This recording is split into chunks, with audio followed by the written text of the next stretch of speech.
മക്കൾക്കൊക്കെ സ്കൂളിൽ കൊടുത്തു വിടാനോ അല്ലെങ്കിൽ സ്കൂൾ വിട്ട് വരുന്ന സമയത്ത് കൊടുക്കാനോ ഒക്കെ പറ്റിയിട്ടുള്ള നല്ലൊരു റെസിപ്പിയാണ് കേട്ടോ ഇത്. അവർക്ക് എന്തായാലും ഇഷ്ടമാവും. അപ്പോൾ നിങ്ങളൊന്ന് ട്രൈ ചെയ്ത് നോക്കിക്കോളൂ. അപ്പോൾ ആദ്യം തന്നെ ഞാൻ ഒരു പാനിലേക്ക് 1 ടേബിൾ സ്പൂൺ ബട്ടർ ചേർത്ത് കൊടുത്തിട്ടുണ്ട്. ബട്ടർ ഇല്ലെങ്കിൽ ഓയിൽ ചേർത്ത് കൊടുത്താലും മതി. ഇതിലേക്ക് ചെറുതായിട്ട് അരിഞ്ഞിട്ടുള്ള 1 ടീസ്പൂൺ വെളുത്തുള്ളി ഇട്ട് കൊടുത്തിട്ട് അതൊന്ന് ഇതുപോലെ അങ്ങ് വഴറ്റിയെടുക്കാം. ഒരു വെളുത്തുള്ളി ഒന്നങ്ങ് മൂത്ത് കഴിഞ്ഞാൽ പിന്നെ കനം കുറച്ച് അരിഞ്ഞെടുത്തിട്ടുള്ള സവാളയാണ് കേട്ടോ ഇട്ട് കൊടുക്കുന്നത്. ഒരു സവാളയുടെ പകുതിയെ എടുത്തിട്ടുള്ളൂ. അപ്പോൾ നിങ്ങൾ എത്രയാണോ ഉണ്ടാക്കുന്നത് അതിനനുസരിച്ചിട്ട് എടുക്കാം കേട്ടോ. വെജിറ്റബിൾസൊക്കെ ഇതിലേക്ക് എടുക്കുന്ന ഏത് വെജിറ്റബിൾ ആയാലും നമ്മുടെ ഇഷ്ടത്തിനനുസരിച്ചിട്ടുള്ളത് എടുക്കാം. പിന്നെ സവാള ജസ്റ്റ് ഒന്നങ്ങ് വഴറ്റിയെടുത്തതിന് ശേഷം പിന്നെ ഇതിലേക്ക് ക്യാരറ്റും ക്യാപ്സിക്കും ക്യാബേജും ചേർത്ത് കൊടുക്കുന്നുണ്ട്. എല്ലാം ഇതുപോലെ കനം കുറച്ചിട്ട് നീളത്തിലൊന്ന് അരിഞ്ഞെടുത്തിട്ടുള്ളതാണ്.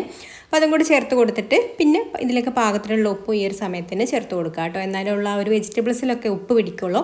ഉപ്പും കൂടി ചേർത്ത് കൊടുത്തിട്ട് നന്നായിട്ട് ഇതൊന്ന് വഴറ്റിയെടുക്കണം. ആ ക്യാരറ്റും ക്യാബേജും ഒക്കെ ഒന്ന് വെന്ത് വന്നിട്ടുണ്ട്, നന്നായിട്ട് വാടിക്കിട്ടിയിട്ടുണ്ട് കേട്ടോ. ഇതെല്ലാം നമുക്കത് ഇതുപോലെ സൈഡിലേക്ക് ഒന്നങ്ങ് മാറ്റി വെക്കാം. എന്നിട്ട് ഇതിൻ്റെ ഈ ഒരു നടുഭാഗത്തായിട്ട് ഒരു മുട്ട ഒഴിച്ചു കൊടുക്കാം. മുട്ട ഒഴിച്ചു കൊടുത്തിട്ട് പെട്ടെന്ന് തന്നെ ഇതുപോലെ അങ്ങ് മിക്സ് ചെയ്ത് കൊടുക്കാം. മിക്സ് ചെയ്ത് കൊടുത്തിട്ട് ഇതുപോലെ അങ്ങ് ചിക്കി പൊരിച്ചെടുക്കൂലേ നമ്മൾ, ആ ഒരു രീതിയിൽ അങ്ങ് ആക്കിയെടുക്കാം കേട്ടോ. എന്നിട്ട് എല്ലാം കൂടി നന്നായിട്ടൊന്നങ്ങ് മിക്സ് ചെയ്ത് കൊടുക്കാം. ഇനി നമുക്കിതിലേക്ക് സോസുകളൊക്കെ ചേർത്ത് കൊടുക്കണം. അപ്പോൾ ഈ സോസുകൾ ചേർത്ത് കൊടുക്കുമ്പോൾ അത് നമ്മുടെ ഇഷ്ടത്തിനനുസരിച്ചിട്ടുള്ളത് ചേർത്ത് കൊടുത്താൽ മതി കേട്ടോ. ഓരോരുത്തർക്കും ഓരോ ഫ്ലേവറാണല്ലോ ഇഷ്ടമുണ്ടാവുക. അപ്പോൾ അതിനനുസരിച്ചിട്ടുള്ളത് ചേർത്ത് കൊടുത്താൽ മതി. അപ്പോൾ ഞാൻ ഇതിലേക്ക് ടൊമാറ്റോ സോസ് ചേർത്ത് കൊടുക്കുന്നുണ്ട്. പിന്നെ ഗ്രീൻ ചില്ലി സോസും സോയാ സോസുമാണ് ചേർത്ത് കൊടുക്കുന്നത്. ഇനി ഇതുപോലെ സോസൊന്നും ചേർത്ത് കൊടുക്കാൻ താല്പര്യമില്ലാത്തവരാണെന്നുണ്ടെങ്കിൽ നമുക്കിതിന് പകരം വേറെ ഏതെങ്കിലും മസാലകൾ ചേർത്ത് കൊടുക്കാം കേട്ടോ. ചിക്കൻ മസാലയോ ബിരിയാണി മസാലയോ അങ്ങനെ ഏതെങ്കിലും നിങ്ങൾക്ക് ഇഷ്ടപ്പെട്ട മസാലകളൊക്കെ ഇതിലേക്ക് ചേർത്ത് കൊടുത്തിട്ടും റെഡിയാക്കിയെടുക്കാം.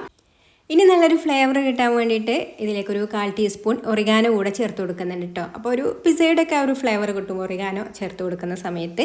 പിന്നെ നമുക്ക് ലാസ്റ്റായിട്ട് ഇതിലേക്ക് ബാക്കി വന്നിട്ടുള്ള ഇടിയപ്പമാണ് ഞാൻ ചേർത്ത് കൊടുക്കുന്നത്. അതൊന്ന് ചെറിയ പീസാക്കി എടുത്തിട്ടുണ്ട്. എന്നിട്ട് ഇതിലേക്ക് ചേർത്ത് കൊടുത്തിട്ട് നന്നായിട്ടൊന്ന് മിക്സ് ചെയ്ത് കൊടുക്കാം.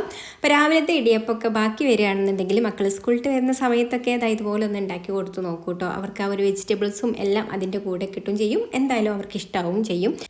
ഇനി ഫ്ലെയിം ഓഫാക്കുക. എന്നിട്ട് ഇതിൻ്റെ മുകളിൽ ലാസ്റ്റ് കുറച്ച് കുരുമുളക് പൊടിയും കൂടെ ഇട്ട് കൊടുത്തിട്ടുണ്ട് കേട്ടോ. അത് കുറച്ചൊരു എരിവ് വേണ്ടവർക്ക് മാത്രം ചേർത്ത് കൊടുത്താൽ മതി, അല്ലാത്തവർക്ക് ഒഴിവാക്കാം. അപ്പോൾ ഇത്രയേ ഉള്ളൂ, നമ്മുടെ ഐറ്റം ഇവിടെ റെഡി ആയിട്ടുണ്ട്. അപ്പോൾ ഇതുവരെ ഒന്ന് ട്രൈ ചെയ്ത് നോക്കിയിട്ടില്ലെങ്കിൽ ട്രൈ ചെയ്ത് നോക്കിക്കോളൂ. ഇഷ്ടമായിട്ടുണ്ടെങ്കിൽ ലൈക്ക് ചെയ്യാനും ഷെയർ ചെയ്യാനും ചാനലൊന്ന് സബ്സ്ക്രൈബ് ചെയ്യാനും ഫേസ്ബുക്കിലാണ് കാണുന്നതെന്നുണ്ടെങ്കിൽ പേജ് ഒന്ന് ഫോളോ ചെയ്ത് സപ്പോർട്ട് ചെയ്യാനും കൂടി മറക്കല്ലേ. അപ്പോൾ ഇനി മറ്റൊരു നല്ല റെസിപ്പിയുമായിട്ട് അടുത്ത വീഡിയോയിൽ കാണാം. താങ്ക്